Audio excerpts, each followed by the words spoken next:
Hey everyone! Welcome back to my channel. For today's video guys, nandito tayo sa Barangay Pangil Amadeo East West Road. And we have here a property guys. Ito po ating yung project na along East West Road lang po siya. Ayan o. So accessible siya by trucks, motorcycles, may mga big cars, SUV. Ayan, pag nirecho nyo dito, going to Calax to SLEX is very accessible. Going to Tagaytay is around 15 minutes. Pag diniretso nyo to, merong SM13. Pag diniretso nyo doon, Save More Amadeo and Bayan ng Amadeo. So dito guys, it's 4 PM right now and malamig po yung weather. Ayan. So meron tayong mga available dito guys na 200 square meter, merong mga 400, 700 and 1,000. And meron po tayong 3 properties dito. Meron tayong mga commercial lot which is yung around here. Yung dito, pakita natin yung main entrance natin. So yung ating commercial lots is here. Ayan. So meron tayong available dito na 5 lots na commercial lot. Merong 439 square meter, merong mga 200 square meter, last 5 lots na commercial. So ito yung magiging entrance. Ayan, ayan yung kanyang board. Ayan, soon to rise. Ayan yung magiging entrance natin with clubhouse and swimming pool. Ayan. So kung makikita nyo guys, and undergoing development.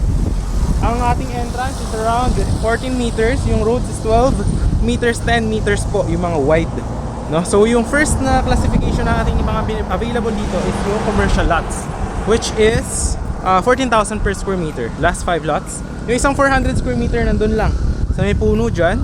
So sa future, dito na kasi yung magiging daanan from Silang going, bubutasin yan hanggang Nasugbu, Batangas. Kasi meron niya hanggang Bailen, Indang, diretso yan hanggang Mendez, hanggang Magallanes, tapos hanggang Nasugbu. So ito yung project ng government which is the East-West Road. Ayan. So yun yung kagandahan niya. So sa future, parang ang mga setup is parang Maple Grove or parang mga Vermosa. So this one will be a subdivision na meron siyang mga lots, no? So meron mga residential lots, yun yung mga 200 square meter. Yun naman yung nandyan sa may nandun lang sa may mga puno doon. So lalakaran natin yan and papakita ko rin yan sa drone shot and aerial shot natin.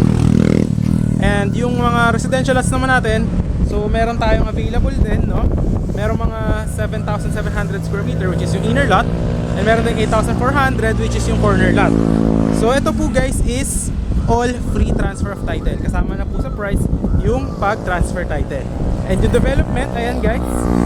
Alright, any house design upon full development po siya.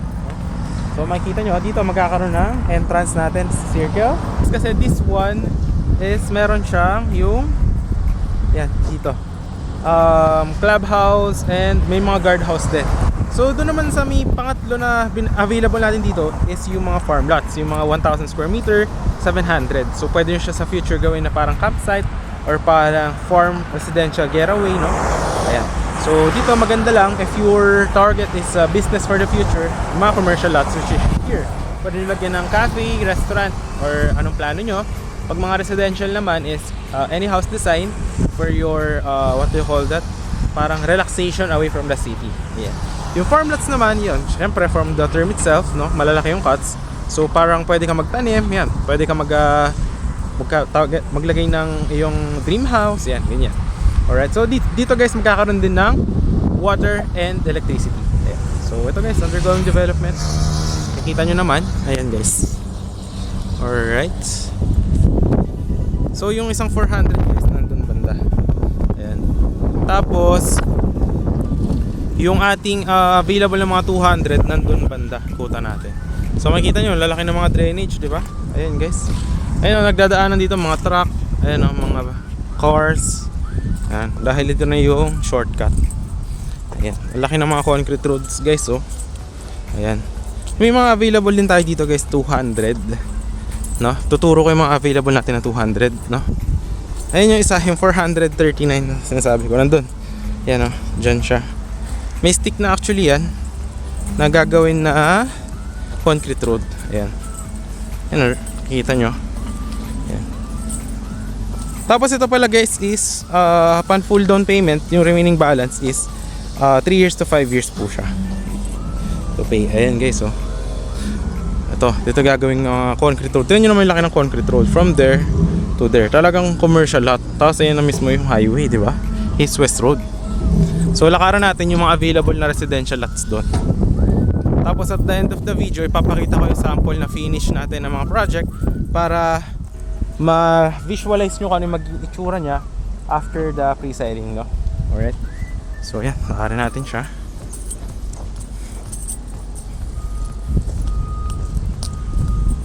Alright, ito yung mga tinasabi ko sa inyo. Ayan, makikita nyo dito. And inaayos ang taba ng lupa dito guys, oh. Maganda if you are planning to build a farmhouse, no? Ito maganda dito guys, oh. Tingnan nyo naman yung gagawin na roundabout. Ayan, oh. Roundabout to, andun yung mga 200 square meter na available na lots. Ayan guys, oh. Ang ganda ng roundabout. Ang laki na magiging concrete roads, oh. Tingnan nyo. Ayan, turo ko yung mga available natin na 200 square meter na commercial lots, no? Alright. Yung mga farm lot tsaka residential lot natin, dito rin magiging daan, no? So kung saan tayo papasok, ayan, dito rin sila papasok. Pero may meron tayong security for the residential, hiwalay dito sa commercial. Kasi syempre, pag naging business area na to, syempre dito privacy for the owners sa residential. Andito yung mga 200 guys na available na commercial lot. Ayan, nandyan. Katabi nitong corner lot, andito. Ayan, tatlo yan magkakatabi, tatlong 200. Actually may stick na yan. Ayan, o. Gandito guys. Ito yung isang 200. Ayan guys, mga ano nyo, mahangin talaga. Maririnig nyo naman dito yung weather ba, mahangin. Lalo pag nagabi nagpapakit.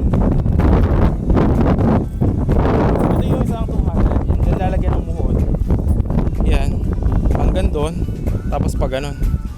So mga ano yan, 10 by 20 meters, no, haba yung frontage nya. Yan, tatlo yung magkakatabi, 1, 2, 3. Tapos concrete road dito na 10 meters. From there hanggang doon sa mystic na yan, no? Ang laki nyan guys.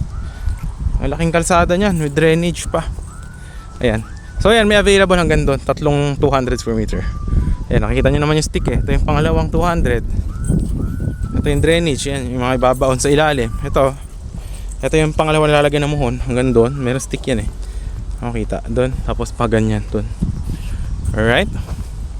Tapos turo ko naman sa inyo yung mga residential and yung mga farm lots naman natin, which is yung mga farm lots natin na mga 1,000 square meter. Diyan lang siya, no?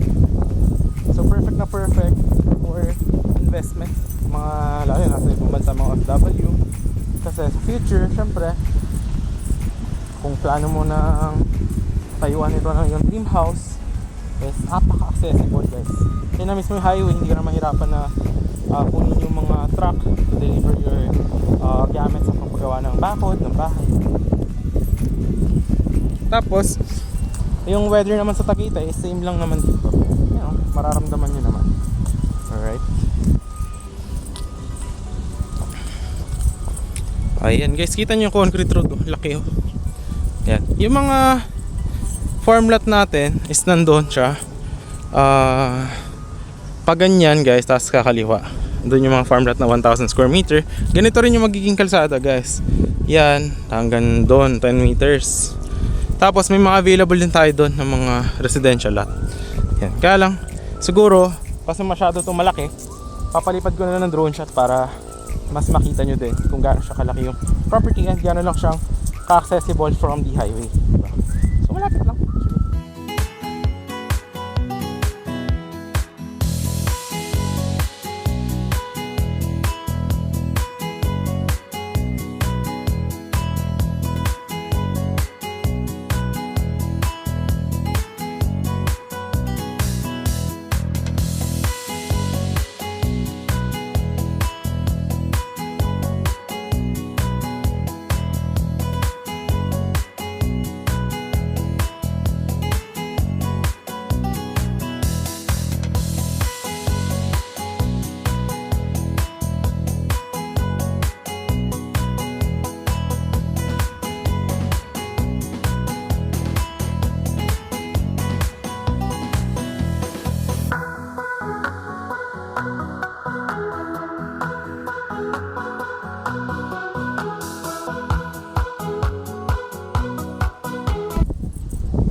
So hanggang doon guys, doon yung mga farm lot banda.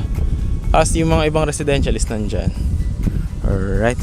So, yun lang naman yung ating property tour for today, no? And actually this is one of the most advisable property na offer ko kasi ayun na mismo yung kalsada and yung price niya is actually affordable dahil pre-selling pa lang siya and free transfer of title na din siya. And guys, yung roads yung pinaka magugustuhan ko dito dahil 10 meters po yung roads, which is actually malaki po yun, no? Kahit actually 3 sasakyan kasya po yun sa kalsada, diba? Kahit SUV pa yun. And imagine mo ang lalaki ng cuts dito, 200 po yung minimum cut, no? So you are living the, you know, the form or the leisure na malamig yung weather, pero at the same time you are away from the city, away from the crowd, but malapit ka rin sa mga necessity needs like water, electricity, mall, hospital, schools, tapos sa Tagaytay, sa expressway, so very accessible siya. So yun lang naman guys, maraming salamat sa nanonood and I hope na kung nandito ka sa dulo guys na gusto mo, message mo lang ako sa Viber or WhatsApp, no? May available tayo na farm lot, residential and commercial lots. Yun lang guys, maraming salamat sa panonood and I hope to see you and assist you on your dream property. Dito po yan sa Barangay Pangil Amadeo. Once again, this is John Critch and I hope to see you on the next videos. Bye bye, have a nice day.